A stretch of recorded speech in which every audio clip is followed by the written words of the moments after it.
આજે આપણે ધોરણ 10 વિષય ગણિત ચેપ્ટર નંબર 14 સંભાવના એમાં સ્વાધ્યાય 14.1 એનો પાંચમો દાખલો જોવાનો છે। પાંચમા દાખલાની રકમ છે જો P of E બરાબર 0.05 હોય એટલે કે ઘટના E બને છે એ ઘટનાની સંભાવના કેટલી P of E બરાબર 0.05 હોય તો E નહીંની સંભાવના શું છે એટલે કે ઘટના E નહીં એટલે કે E ન બને એ ઘટનાની સંભાવના શું છે એ આપણે પૂછેલું છે। પહેલા તો અહીં આપણને શું કીધું P of E બરાબર 0.05 કીધું। હવે આપણે ધારી લઈએ કે ધારો કે E નહીં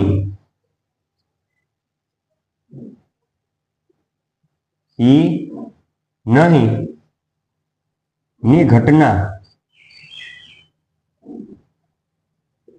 E બાર શું છે E બાર છે।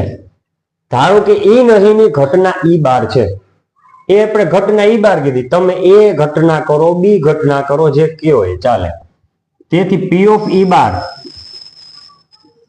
બરાબર શું તો કે તો આપણે મેળવવાનું છે આપણે એની સંભાવના શોધવાની છે મેળવવાની છે એટલે કે P of E બરાબર 0.05 E નહીં એટલે P of E બાર બરાબર શોધવાનું આપણે સૂત્ર ખ્યાલ જ છે કયું તો કે P of E વત્તા P of E બાર બરાબર 1 બંને ઘટનાઓની સંભાવનાઓનો સરવાળો કેટલો થાય 1।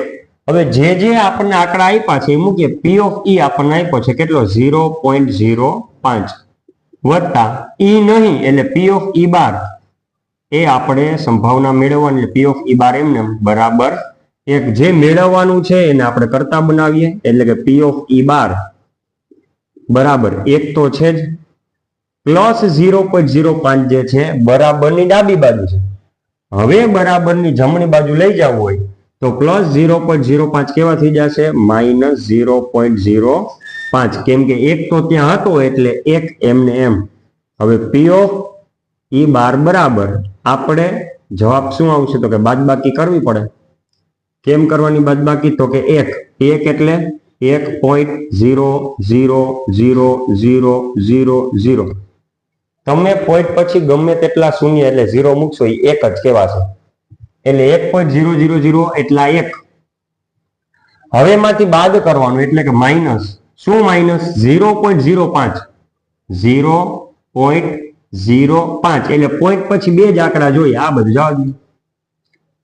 હવે બાદબાકી કરો 0 માંથી 5 ન જાય એટલે 10 કો લેવો પડે 10 બાજુમાં 0 છે એટલે ત્યાં 9 લેવો પડે અને 1 એમાંથી 1 ઓછો કરી નાખો એટલે 0 આ રીતે 10 વાળી બાદબાકી થાય। 10 માંથી 5 જાય તો 5 9 માંથી 0 જાય તો 9 પોઈન્ટની નીચે પોઈન્ટ અને 0 માંથી 0 જાય તો 0 એટલે 0.95 જવાબ આવશે। અને આમ તમે જોવા જાવ તો 10 વાળી બાદબાકી હોય 10 કો લઈએ એટલે બાજુનો જે આંકડો છે એમાંથી 1 ઓછો કરીએ। હવે ધારો કે આ 10 છે તમને આમ પોઈન્ટ ન વિચારો પોઈન્ટ હમણાં ન વિચારો 10 દેખાય 10 માંથી 1 ઓછો કરો તો 0.9 એટલે કે 9 10 માંથી 1 અંક ઓછો કરો એટલે 9 એટલે બાદબાકી જે છે આ રીતે કરશું એટલે 0.95 જવાબ આવે। તેથી P of E બાર બરાબર 0.95 એટલે કે E નહીંની સંભાવના P of E બાર બરાબર 0.95। તો દાખલા નંબર 5 આપણે પૂરો કરીએ છીએ।